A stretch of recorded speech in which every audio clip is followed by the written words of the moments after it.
We're going to turn milk into a hard plastic nearly as strong as stone. First, we need 1 warm cup of milk. I went ahead and heated mine up in the microwave for 30 seconds and then measured off the correct amount. The second item we need is 1 tablespoon of white vinegar. Basically, for every cup of milk you use, add 1 tablespoon of vinegar and you can make a much larger batch.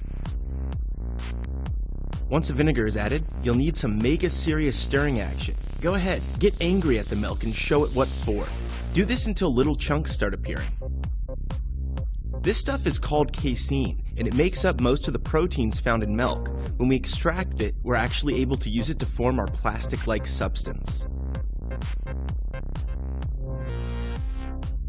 Now that we have a chunky glass of vinegar and milk, I'm going to strain the casein away from the liquids left in the glass.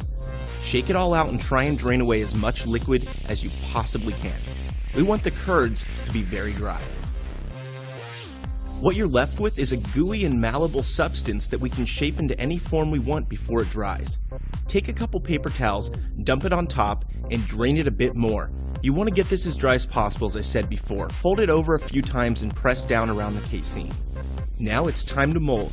Keep in mind we can make this almost any shape we want. In this case, we made the substance into the shape of a rectangle just for testing purposes. If you want to form flat shapes, use cookie cutters to make them, or even make your own mold. Did someone say milk sword?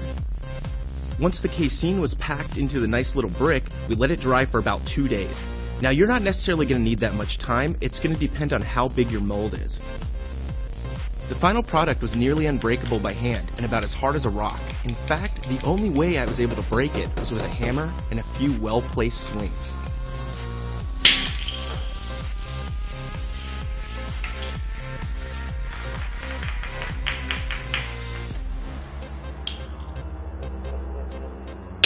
So it really comes to no surprise that back in the early 1900s, this stuff was used to make pens, knife handles, even billiard balls. Of course we have plastic now, so it's not as popular these days. If you enjoyed this quick kitchen science video, check out a few more here, and we'll see you next time.